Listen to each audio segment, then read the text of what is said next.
Welcome to the next session of Edutalk. ഇന്നത്തെ എഡ്യൂടോക്കിൽ open സ്കൂളിങ്ങിനെ പറ്റി നമ്മളുമായിട്ട് സംസാരിക്കാൻ എത്തിയിരിക്കുന്നത് ഒരു ഓപ്പൺ സ്കൂളായ കോർ അക്കാഡമിയുടെ പ്രിൻസിപ്പൽ ആയിരിക്കുന്ന ബബിൻ മാം ആണ്. Ma'am, welcome to the session. Thank U.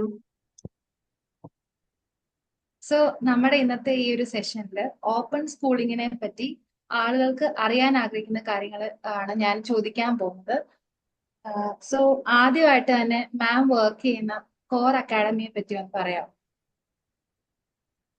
Thank you Shebin, ഇങ്ങനൊരു ഓപ്പർച്യൂണിറ്റിക്ക്. ഷെബിൻ പറഞ്ഞ പോലെ ഞാൻ കോർ അക്കാഡമിയിൽ വർക്ക് ചെയ്യുന്നു. കോർ അക്കാഡമി എന്ന് പറയുന്നത് അത് ഞങ്ങളുടെ ചേർച്ചിന്റെ ഭാഗമാണ്. It is institution started by the Core church. Core ചേർച്ചിന്റെ ഫുൾ ഫോം ആണ് കമ്മ്യൂണിറ്റി ഓഫ് ദ റെഡീംഡ്.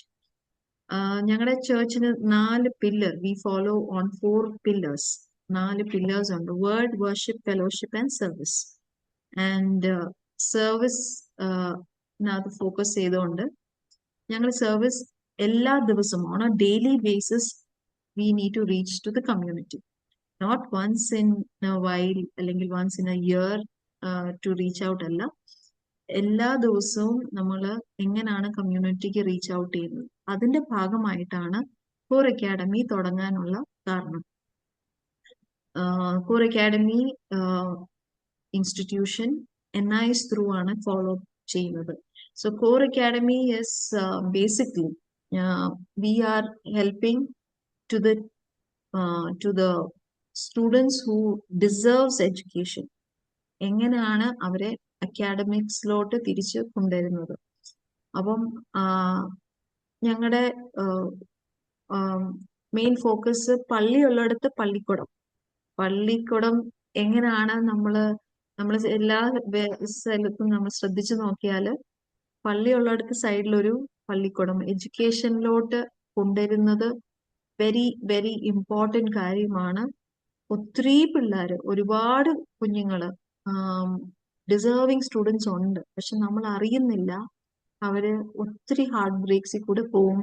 ഒരുപാട് കഷ്ടങ്ങളിൽ കൂടെ പോകുന്ന പിള്ളേർക്ക് എങ്ങനെയാണ് നമ്മൾ റീച്ച് ഔട്ട് ചെയ്യുന്നത്. So that is why core academy തുടങ്ങാനുള്ള കാരണം. ആ വിഷണറി ഡോക്ടർ പോൾസൺ പുളിക്കോട്ടിൽ പ്രാർത്ഥനയിൽ കൂടെ ഇങ്ങനെ ഒരു വിഷൻ കിട്ടിയതാണ്: to raise an upright civil servant in the public square. അതാണ് ഞങ്ങളുടെ വിഷൻ. ഒരു അപ്രൈറ്റ് സിവിൽ സർവൻറ്റ്, ഒരു കുഞ്ഞിനെ നല്ല രീതിയിൽ റൈച്ചസ് ആയിട്ട് പബ്ലിക് സ്ക്വയറിലോട്ട് കൊണ്ടുവരാൻ ത്രൂ ഗവൺമെന്റ് ജോലി. പല ജോലികളുണ്ട് ഗവൺമെന്റ് സെക്ടേഴ്സ്, അതിൽ കൂടെ എങ്ങനെയാണ് നമ്മൾ how can you work for our nation. അതാണ് Core academy. So core academy works through NIS. And ഞങ്ങൾ ആ NIS ത്രൂ ഞങ്ങൾക്ക് 10th ഉം 12th ഉം സ്റ്റുഡൻസിനെ പാസ് ഔട്ട് ആക്കാൻ ഹെൽപ്പ് ചെയ്യുന്നു. ഓക്കെ, അതുപോലെ തന്നെ ഈ NIOS എന്താണെന്ന് ഡിസ്ക്രൈബ് ചെയ്യാം. NIS എന്ന് ഫുൾ ഫോം തന്നെ national institute of open schooling. So ഈ NIS തുടങ്ങിയത് 1989 തുടങ്ങിയ ഒരു സംഭവമാണ്. ആക്ച്വലി ഈ ഒരു ഓപ്പൺ സ്കൂളിംഗ് എന്ന് പറയുന്നത് it's an educational organisation where you can study.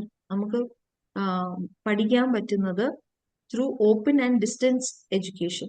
Okay, അപ്പം നമുക്ക് സെൽഫ് ലേണിംഗ് മെറ്റീരിയൽ നമ്മുടെ വീട്ടിലേക്ക് വരും. നമ്മുടെ അഡ്രസ്സ് കൊടുക്കുന്ന പോലെ നമ്മൾ വീട്ടിലേക്ക് വരും.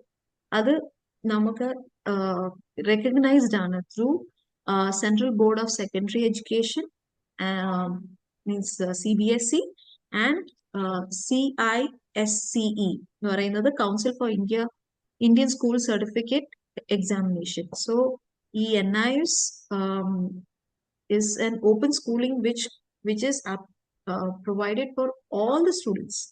ഇത്രയും what do you say, affiliated through the CBSE board and Delhi board, നല്ല recognized ആണ്. And it is coming to our നമ്മുടെ അടുത്ത് തന്നെ ഉണ്ട് ഈ സംഭവം. സോ അതാണ് നമ്മൾ ഈ NIS കുറിച്ച് പഠിക്കാനുള്ളത്. ഐ തിങ്ക് ഷെബിൻ ചോദിച്ച ക്വസ്റ്റിന് ഞാൻ ആൻസർ തന്നു എന്ന് വിചാരിക്കുന്നു. Yeah. അതേപോലെ തന്നെ നമുക്കറിയാം 10th-ന്റെയും 12th-ന്റെയും ഒക്കെ NIOS സർട്ടിഫിക്കറ്റ്സ് കിട്ടുമല്ലോ. ഉം. അപ്പൊ അത് നമ്മുടെ മറ്റുള്ള എഡ്യൂക്കേഷൻ ഇൻസ്റ്റിറ്റ്യൂഷൻ തമ്മിൽ എന്തെങ്കിലും ഡിഫറൻസ് ഉണ്ടോ, അതോ ഒരുപോലെയാണ്, സെയിം ആണോ? ഇത് സെയിം ആണ്. ആക്ച്വലി NIOS 10th സ്റ്റാൻഡേർഡ് എന്ന് പറയുന്നത് ഞങ്ങൾ ഇവിടെ പറയുന്നത് സെക്കൻഡറി, 12th എന്ന് പറയുന്നത് സീനിയർ സെക്കൻഡറി. അത് ഈക്വലന്റ് ടു പബ്ലിക് എക്സാമിനേഷൻ. നമ്മൾ 10th ബോർഡ് എക്സാം എഴുതുന്നതിന്റെ തുല്യമായിട്ട് തന്നെയാണ്. ഇത് നമ്മുടെ അടുത്തുള്ള സെന്റേഴ്സിൽ, സ്റ്റഡി സെന്റേഴ്സിൽ പോയി നമ്മൾ ഹോൾ ടിക്കറ്റ് വാങ്ങിച്ച് നമ്മൾ എക്സാം എഴുതുന്നു. നമ്മുടെ ഹോൾ ടിക്കറ്റ് എല്ലാം നമ്മുടെ വെബ്സൈറ്റിൽ, നമ്മുടെ ഡാഷ്ബോർഡിൽ വരും. NIOS നമ്മൾ രജിസ്റ്റർ ചെയ്യുമ്പോൾ, ഓൺലൈനിൽ നമുക്ക് രജിസ്റ്റർ ചെയ്യുമ്പോൾ we have all like certificates upload ചെയ്യാനുണ്ട്. നമ്മുടെ ആധാർ കാർഡ്, ബർത്ത് സർട്ടിഫിക്കറ്റ്, നമ്മുടെ പേര്, പിന്നെ നമ്മുടെ അഡ്രസ് പ്രൂഫ്, ലാസ്റ്റ് പഠിച്ചത്, അല്ലെങ്കിൽ പഠിച്ചിട്ടില്ലെങ്കിൽ നോ സ്കൂളിംഗ് അപ്ലൈ ചെയ്യാം. പിന്നെ നമ്മുടെ എല്ലാ ഇമ്പോർട്ടൻറ്റ് ഡോക്യുമെന്റ്സും, ഫോട്ടോ, സൈന് എല്ലാം അപ്ലോഡ് ചെയ്ത് കഴിയുമ്പോൾ നമുക്കൊരു ഡാഷ്ബോർഡ് ക്രിയേറ്റ് ആവും. ആ ഡാഷ്ബോർഡ് ക്രിയേറ്റ് ചെയ്യുമ്പോൾ അതിനകത്ത് തന്നെ നമ്മുടെ നോട്ടിഫിക്കേഷൻസ് വന്നുകൊണ്ടിരിക്കും. ഓരോന്നവര് സ്ക്രീനിങ് കഴിയുമ്പോൾ അഡ്മിഷൻസ് കൺഫേംഡ് ആയി എന്ന് പറയും. അപ്പം ഈ ഡാഷ്ബോർഡിൽ തന്നെ നമുക്ക് ഹോൾ ടിക്കറ്റ് വരും. ഈ ഡാഷ്ബോർഡിൽ തന്നെ നമുക്ക് ഹോൾ ടിക്കറ്റ് പ്രിന്റ് ഔട്ട് എടുത്തിട്ട് നെക്സ്റ്റ് നിയറസ്റ്റ് സ്റ്റഡി സെന്ററിൽ പോയി നമുക്ക് എക്സാം എഴുതാം. So it is like A board exam. അവിടെ പോയി, പക്ഷെ ഫ്ലെക്സിബിൾ ആണ്, നമുക്കിത് പഠിക്കാൻ ഫ്ലെക്സിബിൾ ആണ്. അതുകൊണ്ട് തന്നെ മറ്റുള്ള എഡ്യൂക്കേഷൻ ഇൻസ്റ്റിറ്റ്യൂഷനും NIOSും തമ്മിലുള്ള ഡിഫറൻസ് എന്താണെന്ന് പറയാമോ, എഡ്യൂക്കേഷൻ പ്രൊവൈഡ് ചെയ്യുന്ന കാര്യത്തിൽ? മറ്റുള്ള എഡ്യൂക്കേഷൻസ് മീൻസ് നമ്മുടെ സ്കൂളിംഗ് ചെയ്യുമ്പോൾ നോർമൽ ആയിട്ടുള്ള സ്കൂളിംഗ്, റെഗുലർ സ്കൂളിംഗ്, അത് ക്ലാസ് റൂം ബേസിസ് ചെയ്യുന്നതും ഇത് ഓപ്പൺ സ്കൂളിംഗ് ചെയ്തതും തമ്മിൽ വ്യത്യാസം എന്ന് പറയുന്നത് it's up to the child. Because നമ്മൾ സ്കൂളിൽ പഠിക്കുന്നത് ഒരു റിജിഡ് ലേണിംഗ് ബേസിസിലാണ്. അവിടെ ഫോളോ ചെയ്യുന്നത് ടൈം ടേബിൾ, ക്ലാസ് റൂം ഇതൊക്കെ ഉണ്ട്. അതേപോലെ ഇവിടെയും ടൈം ടേബിൾ ഫോക്കസ്ഡ് ആയിട്ട് നമുക്ക് പഠിക്കണം. NIOSൽ നമ്മൾ പഠിക്കുവാണെങ്കിൽ നമ്മൾ തന്നെ പഠിക്കാം. അല്ലെങ്കിൽ നമ്മൾ അടുത്തുള്ള അക്കാഡമിയോ, അല്ലെങ്കിൽ നമുക്ക് അടുത്ത ഇപ്പൊ ഞങ്ങൾ ചെയ്യുന്ന പോലെ കോർ അക്കാഡമി ഞങ്ങൾ ചെയ്യുമ്പോൾ ഞങ്ങൾക്ക് ടൈം ടേബിൾ ഉണ്ട്. ഞങ്ങൾക്ക് സ്കൂളിന്റെ എല്ലാ അറ്റ്മോസ്ഫിയേഴ്സും നമ്മൾ കൊടുക്കുന്നുണ്ട്. പക്ഷെ ഇതിനകത്ത് പറഞ്ഞാൽ സ്കൂളിൽ കൊടുക്കുന്ന അത്രയും റിജിഡ് സബ്ജക്ട്സ് ഇല്ല ഇവിടെ. നമുക്ക് ഇഷ്ടമില്ലാത്ത സബ്ജക്റ്റ് ഒന്നും പഠിക്കാൻ നമുക്ക് you can choose your own subject. നമുക്ക് പഠിക്കാം. At the same time you can do it at your own pace. നമ്മുടെ ടൈമിൽ തന്നെ നമുക്ക് അത് പഠിക്കാം. കുഞ്ഞുങ്ങൾക്ക് സ്ലോ ലേണേഴ്സ് ഉള്ളവരുണ്ട്, ഡിഫിക്കൽട്ടീസ് ഉള്ളവരുണ്ട്, ട്രോമയിൽ കൂടെ പോയവരുണ്ട്. അവർക്കൊക്കെ അവർക്കൊരു കൗൺസിലിങ്ങും അവർക്കൊരു ഒരു ബ്രീതിങ് ടൈം ഉണ്ട്. അവർക്ക് തിരിച്ചു വന്ന് അവർക്ക് പഠിക്കാൻ പറ്റും. ഡിസ്ഫങ്ഷണൽ ഫാമിലീസിൽ നിന്ന് വന്നവർ, അല്ലെങ്കിൽ ഫിനാൻഷ്യൽ ക്രൈസിസിൽ കൂടെ വന്നവർക്കൊക്കെ ഈ NIOS ഒരു വലിയൊരു ഹെൽപ്ഫുൾ തന്നെയാണ്. അപ്പം അവര് പഠിക്കുമ്പോൾ മീൻസ് സ്കൂൾ സ്കൂളില് അവർക്ക് ഇത്രയും ഇതില്ല. Means they don't have time. അവര് ഇപ്പം 6th ഫെയിൽ ആയാല് 6th കഴിഞ്ഞാൽ വീണ്ടും 6th എഴുതിക്കണം. പക്ഷെ ഇപ്പം 6th സ്റ്റാൻഡേർഡിൽ വെച്ച് എന്തെങ്കിലും കാരണം ഒരു സിക്നെസ് വന്നാൽ, അല്ലെങ്കിൽ ഒരു ടെർമിനൽ ഇൽനെസ് വന്നു, എക്സാം എഴുതാൻ പറ്റിയില്ല, ഫെയിലായി. പക്ഷെ NIOS എന്ന് പറയുമ്പോൾ ഇപ്പൊ എലിജിബിൾ 14 years ആയിട്ടുണ്ടെങ്കിൽ you can come to that NIOS and write examination directly to 10th standard. Self declaration form അല്ലെങ്കിൽ ലാസ്റ്റ് പഠിച്ച report card, leaving certificate upload ചെയ്ത് കഴിയുമ്പോൾ you can write your exam. അത്രയുമാണ്. So it is like I'm saying, സ്കൂളും ഇതും തമ്മിലുള്ള വ്യത്യാസമില്ല. വ്യത്യാസം എന്ന് പറയുന്നത് ഫ്ലെക്സിബിൾ ആണ്. It is easy for a student to come back to the academics. Drop outs ആയിട്ടുണ്ട് വേരിയസ് റീസൺസിൽ. They can come back to academics because it is flexible. ഇതിന്റെ ഏജ് ലിമിറ്റ് എന്ന് പറഞ്ഞാൽ +14 years for 10th standard, minimum age for 12th standard, 15 years for 12th standard. 12th standard എഴുതണമെങ്കിൽ ഒരു 10th certificate കൂടെ വേണം. അതാണ് അതിന്റെ റൂള്. അതേപോലെ തന്നെ ഈ NIOS എവിടെയൊക്കെയാണ് അവൈലബിൾ ആയിട്ടുള്ളത്? NIOS is available all over India. എല്ലാ സ്റ്റേറ്റിലും എല്ലാ മീഡിയത്തിലും നമുക്ക് എക്സാം എഴുതാം. www.nios.ac.in വെബ്സൈറ്റിൽ നമ്മൾ നോക്കിയാൽ റീജിയണൽ സെന്റേഴ്സ് അതിൻ്റെ കൂടെ ചേർന്ന് ടോൾ ഫ്രീ നമ്പറും ഉണ്ട്. നമ്മൾ വെബ്സൈറ്റിൽ പോയി നമ്മൾ അഡ്മിഷൻ ക്ലിക്ക് ചെയ്ത് നമുക്ക് തന്നെ നമുക്ക് ഡാഷ്ബോർഡ് ക്രിയേറ്റ് ചെയ്യാം. പക്ഷെ നമുക്ക് റീജിയണൽ സെന്റേഴ്സ് അടുത്ത് പോയി കഴിഞ്ഞാൽ അവരും നമ്മളെ ഹെൽപ്പ് ചെയ്യും. പിന്നെ സ്റ്റഡി സെന്റേഴ്സ് കണ്ടുപിടിച്ചാൽ അവിടെ പോയി എക്സാം എഴുതാൻ പറ്റും. കോച്ചിങ് ക്ലാസ്സസ് വേണ്ടിയവർക്ക് കോച്ചിങ് ക്ലാസ്സസ് എടുക്കാം. Okay, so it is available all over India.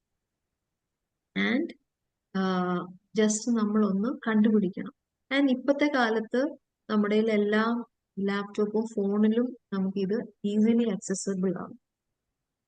നമുക്ക് പോയി നമ്മുടെ ഡെസ്റ്റിനി തീർന്നിട്ടില്ല, വീണ്ടും റീസ്റ്റാർട്ട് ചെയ്യാം. അതാണ് ഞങ്ങളുടെ കോർ അക്കാഡമിയുടെ ഒരു ലോഗോ തന്നെ അതാണ്.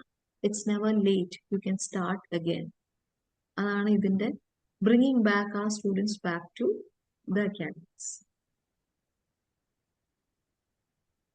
മാമിന്റെ അക്കാഡമിയെ പറ്റി എന്തെങ്കിലും കൂടുതൽ കാര്യങ്ങൾ ഷെയർ ചെയ്യാനുണ്ടെങ്കിൽ ഷെയർ ചെയ്യും. ഓക്കെ, എനിക്കൊരു വീഡിയോ ഷെയർ ചെയ്യാൻ ആഗ്രഹമുണ്ട്. ഞങ്ങൾ അക്കാഡമി തുടങ്ങിയിട്ട് 15 വർഷമായെങ്കിലും ഞങ്ങൾക്ക് കഴിഞ്ഞ 3 വർഷമായിട്ട് ഞങ്ങൾക്ക് NIS ത്രൂ പോകാൻ പറ്റി. സോ ഞങ്ങളുടെ മെമ്മറീസ് അല്ലെങ്കിൽ ഞങ്ങൾ എന്തൊക്കെയാണ് ചെയ്യുന്നത്.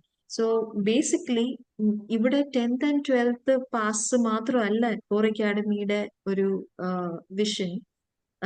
As I said, an upright civil servant. അപ്പം അതിനോട് ചേർന്ന് ഞങ്ങള് അവരുടെ സ്കിൽ സെറ്റ്, ലൈക്ക് യുനോ അവർക്ക് എന്തൊക്കെയാണ് അവരുടെ സ്കിൽസ് ഉള്ളത്. So to find out the skill set and to improve the skill through aptitude learning, reasoning, പിന്നെ to emphasize on character formation, personality development. ഇതെല്ലാം ഞങ്ങൾ ഈ നമ്മുടെ അടുത്ത് വരുന്ന സ്റ്റുഡൻസിന് 1-to-1 ബേസിസിൽ ഞങ്ങൾ ചെയ്യുന്നുണ്ട്. പിന്നെ ഞങ്ങളുടെ ചേർച്ചിന്റെ ഒരു മിഷൻ ആയതുകൊണ്ട് ഞങ്ങളുടെ ചേർച്ചിന്റെ മെമ്പേഴ്സ് തന്നെയാണ് ഞങ്ങളുടെ വോളണ്ടറി ആയിട്ട് ടീച്ചേഴ്സ് ആയിട്ട് പഠിപ്പിക്കുന്നത്. So they come here on a regular basis, Monday to Friday 9 to 5, 9 to 4 ഞങ്ങൾക്ക് ക്ലാസ്സസ് ഉണ്ട് ഇവിടെ. ഒരു ചെറിയൊരു ഗ്ലിംസ് ഓഫ് കോർ അക്കാഡമി. ഇതാണ് ഞങ്ങളുടെ ആക്ടിവിറ്റീസ് എല്ലാം ഞങ്ങൾ ചെയ്യുന്നത്. സോ ബേസിക്കലി ഞങ്ങൾ all 4 walks of life, നമ്മളെല്ലാ രീതിയിലും നമ്മൾ അവരെ ഹോളിസ്റ്റിക് ട്രെയിനിങ് ആണ് നമ്മൾ കൊടുക്കുന്നത്. So it is like physical, mental, social and spiritual level of training. So അതിന്റെ ഒരു ഗ്ലിംസ് ആണ് ഇപ്പം കണ്ടത്. മാം, കോർ അക്കാഡമി എവിടെയാണ് സിറ്റുവേറ്റ് ചെയ്യുന്നത്? കോർ അക്കാഡമി സിറ്റുവേറ്റ് ചെയ്തേക്കുന്നത് പൂനെയിലാണ്. ഞാൻ പറഞ്ഞതുപോലെ Core church community of the redeemed പൂനെയിലാണ്. പൂന വാനവരി പ്ലേസിലാണ് ഞങ്ങൾ കോർ അക്കാഡമി. ഞങ്ങളുടെ ചേർച്ചിന്റെ പ്രമിസസിൽ തന്നെ Monday to Friday ഞങ്ങൾ ക്ലാസ് നടത്തുന്നുണ്ട്. പിന്നെ ഞങ്ങളുടെ പിള്ളേർക്ക് എക്സാം കിട്ടുമ്പോൾ അടുത്തുള്ള നിയറസ്റ്റ് സ്റ്റഡി സെന്ററിലോട്ട് ഞങ്ങൾ അവരെ എക്സാമിന് വിടും. Thank you so much, ma'am, for spending your valuable time with us.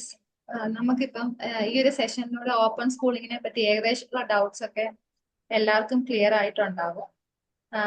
ഇത്രയും സമയം ഈ ഒരു സെഷനിൽ വന്ന് ഞങ്ങളോട് സംസാരിച്ചതിന് thank you so much. Thank you so much. For me also, it was a good understanding. Okay. So we are going to wind up. Thank you so much, everyone. Bye.